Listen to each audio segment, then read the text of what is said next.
So what I'm going to look at here is, one of the earlier videos did talk about the link between the exchange rate and the trade balance of the current account. But there's some sort of technical specific stuff that you need to know, which is the Marshall-Lerner condition and the J-curve effect. So I thought I'd do something specific on that. So let's suppose the currency weakens, it depreciates. And what that means, as we know, is that we go from, say, £1 equals 1.5 euros to £1 equals 1.2 euros, something along those lines. So what's going to happen to relative prices, firstly? So the price of exports, if we're talking about LSE or something, and let's suppose that you need to pay £20,000 a year to go to LSE, then what we know is that originally that was going to cost, if you came from mainland Europe, that was going to cost you €30,000.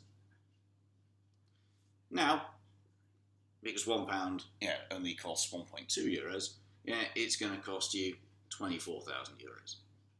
So the price of exports has gone down, not in sterling terms. LSE still needs the same amount of money to pay its lecturers and so on and so forth, but it's cheaper from the perspective of somebody coming from abroad.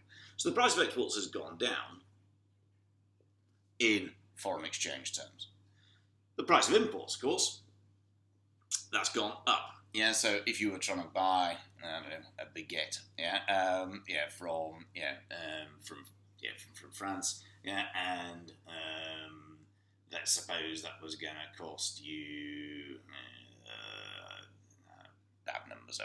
Let's suppose that your baguette was going to cost you €3. The boulangerie is still going to want €3 for the baguette. So originally, when £1 was 1.5 euros, you'd have to pay £2. Now you're going to have to pay 3 over 1.2 pounds, which is £2.50. Yes, it's now going to cost you £2.50. So the price of imports has gone up, but that's gone up in actual sterling terms. It's actually costing you more pounds to buy those imports, and you'll see that this becomes very important when we're trying to explain what happens. So the standard line of analysis is this: the price of exports goes down. Therefore the quantity of exports goes up. Therefore exports go up. The price of imports goes up. The quantity of imports goes down. Therefore imports go down. Therefore we all live happily ever after, and the trade balance improves. What that is failing to take into account, though, is both the fact that the way that currency changes its value isn't the same for exports and imports, and secondly that it ignores elasticity. So the first thing, is let's suppose, and the key actually is to look at, the price elasticity demand for imports. Suppose that the price elasticity demand for imports is very inelastic. Let's suppose it's, say, minus 0.1. And let's suppose that the price of imports, and we said in pounds, goes up by 20%. What we know is that the quantity of imports, that's only going to go down by 2%. So the price has gone up by 20, quantity has fallen by 2%. Well, roughly, it's not quite true, but roughly, the amount of money, so M measures the value of imports, that's going to have gone up by 18%. So actually, there's a big risk here that if the demand for imports, and likewise the demand for exports, if exports don't rise very much, then actually a depreciation, particularly in the short run, is likely to worsen rather than to improve your current account or your trade balance. And it's just going back to that simple elasticity stuff, that if the price of imports rises and quantity falls less than proportionally, we're going to end up spending more money on imports. So why might that be so? It might be so because of things like contracts. You can't just because the exchange rate changes today, you can't kind of phone up your supplier and say, sorry mate, the order's cancelled. The world doesn't work that way. Contracts are often written for months or years in advance. Or even if they're not, you still can't cancel it when it's on its way. Secondly, you think about big firms like Apple, they have specialist suppliers, that supply the coatings for iPhones and so on.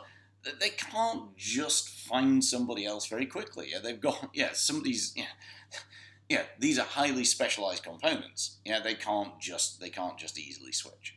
And likewise, you just got to think in general about elasticity. Yeah, so our exports are kind of creative media and financial services. How price elastic those things are is open to question. So once upon a time, some mathematics. So it's quite likely in the short run, that the demand for imports and exports is going to be quite price inelastic. Now, some time ago, a couple of mathematicians, called Marshall and Lerner, they tried to say, well, how elastic, does the demand for exports have to be, and the demand for imports before a depreciation will improve the current account. What they said is that if there is a depreciation, what we need ideally is we want the price elasticity demand for imports. We want that to be high. We want it to be elastic, because what we know is when the price of imports goes up, what we want the quantity of imports to fall as much as possible.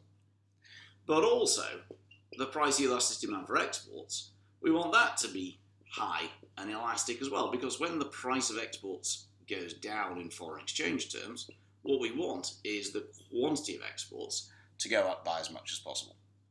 When they did the maths, what they discovered was that a depreciation will improve the current account trade balance. So it will improve your current account or trade balance, provided if when you take the price elasticity demand for exports and add it to the price elasticity demand for imports, in total, that's more than 1, ignoring signs. So if that's minus 0.5 and that's minus 0.7, that's minus 1.2, that's fine. Even though they're individually inelastic, the combination, the combined effect, is enough to improve the trade balance. Whereas if that's minus 0.2 and that's minus 0.3, that only adds up to minus 0.5, so that's not good enough. So that's the Marshall-Lerner condition, that a depreciation improves the current account as long as when you add them together, and ignore the sign, the price elasticity demand for exports plus the price elasticity demand for imports is greater than 1. And that then leads you on to the J-curve effect. And the J-curve effect is just a visual way, of representing what I said about how likely demand is likely to be elastic or inelastic in the short term. So that's now time. And let's suppose that T1 is when the depreciation takes place. This is your current account or your trade balance, and here it's plus and here it's minus. And let's suppose that we start off at point A with a depreciation. So what's going to happen is that initially your trade balance is going to deteriorate. So we were moving along. We said that in the short run, demand is quite price inelastic. So the price of imports rises. There's not a whole heap that you can do about it. So quantity. Slowly, perhaps it starts to fall. But what's going to happen? Likewise, the price of exports starts to fall. Maybe we start to get some sort of improvement, but because of contracts and relationships between firms and suppliers and standard elasticity, what's likely to happen is initially, your balance of trade, your current account is going to get worse because demand is inelastic. But in the long term, there's time to look for alternative suppliers. There's time to look for either domestic suppliers or suppliers from other countries where the currency perhaps hasn't weakened. And as a result, in the longer term, your current account is going to improve. And hence you have something that if you kind of half close your eyes, might look a bit like the letter J.